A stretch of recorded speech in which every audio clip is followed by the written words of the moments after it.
Ashish, you want to come out? So we're gonna talk about your amazing movie. So thank you again. Hope you guys enjoyed the film. Did you guys enjoy it? So you're known before this for doing amazing documentaries. Can you talk a little bit about the footage at the beginning of your film, why you included it, and how it kind of segues into your actual narrative fiction? Okay, so we do live in a war zone, and these artists, amazing artists that made you laugh and hopefully made you enjoy your time, are actually living the war zone. So the beginning, the footage is actually real. We just added the music to it because war is absurd. I mean, you watch war and like it should never happen. People should not kill themselves, especially from the same country. So when I saw this footage we got, it was just like, this is so explains our war. It doesn't even make sense. So the way the guy just stood and the way he stood and everything to me was funny and explained how funny this could be, although it's dangerous. So part of the reason why we went from doing documentary to doing this was because living in this war zone, I had this documentary, it was called Beat of the Antonov, and we went around in the villages and we showed the film, and the film was very intense and explained the war and showed death and all that, but people, when they got together, they were excited, and they had a lot of celebration and they were laughing at small little things. So watching them, I was like, we need to create something to make them happy. So we started creating short films and dramas during the rainy season where there was a break. And then we made this for our people to get together and laugh, but also to have a background of war and for us to remember this and pass it on to the next generations. Yeah, I mean, that's one of the things that I really appreciate about this movie is the comedy and the humor and just the humanity of it makes it so much easier to connect with a crisis like a civil war, right? Because our daily lives, we're running around, there's so many tragedies, so many horrible things, so this definitely allows people to kind of connect and be like, oh, I know the Sudanese civil war better now. Like, I know that people there are just like us, they want to laugh, they want to cry, they want to, have relationships or sneak into people's tents or whatever. Poor but anyway. Tell us a little bit about the group of people that you got involved in this project. What the community was like? Okay, so so there's the civil war going. Omar Bashir, the Islamic military dictatorship of Sudan, is bombing us, and after committing genocide in Darfur, decided to jump on the people in Nuba Mountains in Blue Nile. So it's horrible. And then there's war. War is very intense. It has those moments where you're just running around and then suddenly the plane comes and is bombing you, so it's suddenly scary. But then there's these breaks of boring life where there's no development, nothing. All this youth who are running around, can't really go to school. There's like 2 high schools in the whole area of 500,000 people. So there's a lot of downtime where you're just bored and you don't know what to do. And that's when we started the youth center. And the best part of the film is this process of becoming artists, of having a lot to create and wanting to live life to the fullest. And I think when life is unpromised, it's more exciting. So we just all got together and we're creating this art, and it was just the most amazing thing to be able to create art in a process that is so organic. Like we didn't know what we were doing. We started because we wanted to do art, and slowly it progressed until the point now we have all these artists who are amazing. And who's the cast? So the first person I ever casted was Apsi. Apsi, the musician. So I was somewhere in somebody's house, and we're hanging out, and Apsi was drawing something on like a mural on the wall, and I was like, what is this guy doing here? And so I was like, let's do some more art, and we started the drama group. And then Lena, I was in Ikram Marcus is her real name. I was in a marketplace, and she just came up to me, and she was just like this powerhouse, and she was like talking to me, and I was just like, wow, like like, where are you from? And she's incredible. she's just, Yeah. she's everything she is and more. Like she's trying still to go to school and trying to get educated. And she was the makeup artist. She had a revolution against me. In the beginning, I was like, there's not going to be any makeup in the film. And then next thing I know, she's like doing makeup on one hand and the other, and designing people and getting other folks. And she took over, and I was like, okay, that's her. Speaking of Lena, your film has a lot of amazingly strong female characters, and then even just kind of, the representation of women in your film, and almost an affront to kind of toxic masculinity. When the men have to wear the women's clothing, it's not even done so much as a joke. Like he's kind of fascinated by this new set of breasts that he has when he puts on the bra. Can you talk a little bit about kind of making strong female characters and those messages?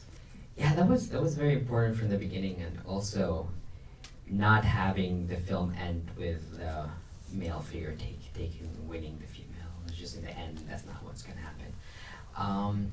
And also playing with the gender fluidity that I think we already have, but then got really removed. So throughout the film, like Adnan is changing his clothes until he's in his traditional clothing, which was worn basically by men and women, and how he just wore it and went with it. So there was a study in that gender fluidity going on, and it's amazing with the actors because after you would think that as soon as they finish that they'll take it off. They were just chilling. They were just wearing them, and then I would be in the end, can you take it off because I have to put it away because that's props. That's not for you. They were super comfortable in it, and it just going back to our roots, it's just you know what, this whole gender thing came from outside. Cool. I have a million questions, but I'm sure you guys do too. Does anybody have any questions? You want to raise your hand? Yeah, over there. Maybe just a little about the. It looked really beautiful. What did you shoot it on, and where did you edit? Did you edit in Sudan, or did you come here for the editing? So, how did you edit, film it, the technical stuff? The technical stuff is amazing. There was this, the beginning and the end of the film was shot on a small DSLR, the Sony A7S II, which does amazing night. So it's this amazing camera that came out. And then our camera A was the FS7. And half the film was shot with a friend of mine, Argentinian filmmaker living in New York. And he, for some crazy reason, decided he wants to come and help us. He was involved when we were doing editing. He also edits our documentary work, trying to show the world what is happening in Sudan. And he wanted to come out, so he came and shot with us. What is the other question? The editing, was it? The editing, yes. So when I started when we finished the film and we threw the party, that was the ending of the film, we were so tired. Everything that could have gone wrong went wrong. It was a very hard production.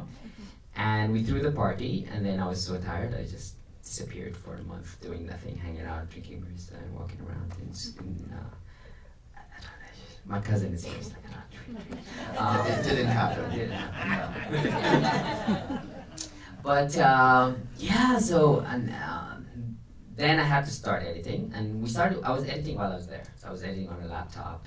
That's the amazing thing about nowadays. I was just editing on my laptop while in Nuba, while hanging out with everybody, and later on traveled the world while I was trying to finish the film. And who did the music for it?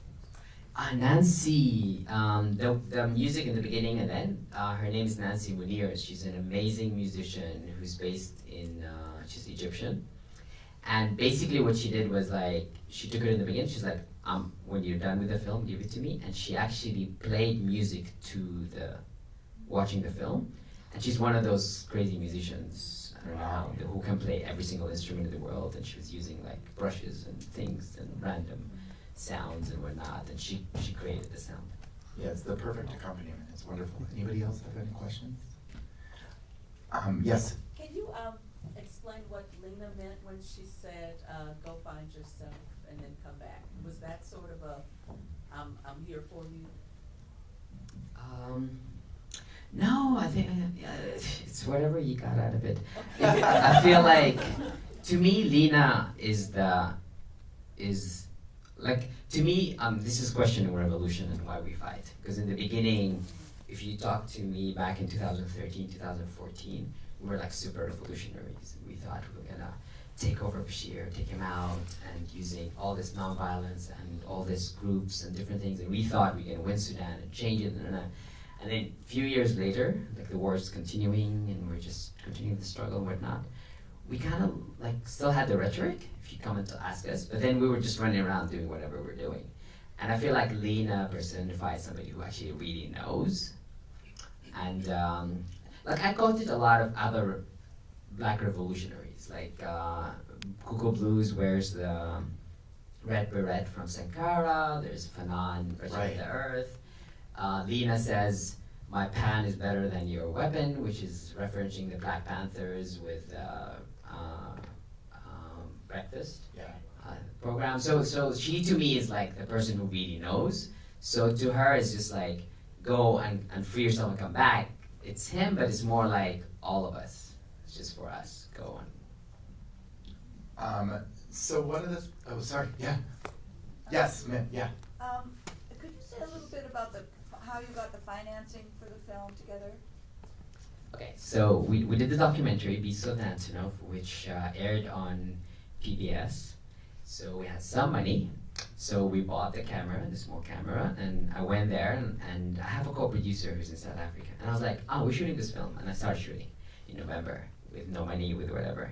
And he started panicking, so he rushed and applied to Doha Institute, and we got the first part of the money. The whole film was 150,000. So he got the first part, and then World Cinema Fund funded a little bit, then AFAF, our fund for arts or something, funded the rest. And we used like 50,000 for color correct and audio mix. I don't know why it's that expensive, but it is. The sound was amazing. Like being here in the big cinema, it's just like, okay, that was worth it. Yeah, it sounds like incredible. Yeah. It's pretty great. So yeah. Are there other questions in the audience? Oh, yes. You said there were all sorts of things went wrong in the production. Was there any like particularly bad luck that you had, and is there any particularly good luck that you had? Good luck was when the car got stuck in the sand. And while training the actors, it was like all like the whole, if I don't say cut, you stay in character. And they stayed in character. And I was amazed, like this was amazing. So that was like good luck and good acting from them. Bad luck. I don't know if it's called bad luck, but it's just like amazing people who just want to destroy your work. So if you see the actors, they were like wearing hats for no reason. Yeah, when he went to play with the football, he just took the hat, which was amazing.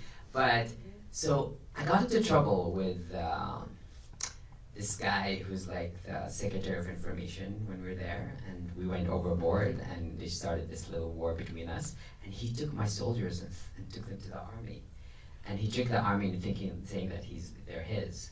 So they cut their hair and then released them 2 days later saying sorry. And so they didn't have any hair. So we had to like figure out ways to cover the hair. So after 2 days of crying, we came up with these ways. So for example, when Lena kicks him out of the hut, she throws stuff at him and it kind of lands on his hair, on his head. So films are not shot in order. So we had some stuff that was done, some stuff we had to come up with reasons. And yeah, it was like so that was one thing. And like there's like 100 others on the same level. For example, one last thing. We had the stuff was put in a certain place, and somebody broke into our prop area, and they stole one of the machine guns. And then a machine gun, you get into trouble. Right. So we had the guy who lost the machine gun was one of the actors, and he was like freaking out. And I had to pay money to go to the medicine woman so she can somehow do something to bring the medicine, bring it back, and I had to deal with that like 2 months after the filming. I was still dealing with it. In the end, I actually like had to get somebody smuggle a machine gun from the north without telling him, and paid for it. And I didn't tell him, and I just went at night, like ran and gave it to him, and like I was just like, don't tell anybody. These are the normal things of being a filmmaker. Smuggle a machine Smuggle gun. machine gun from The enemy. Yeah, no big deal.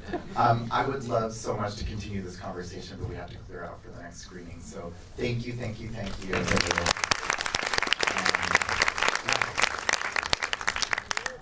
And there's another screening.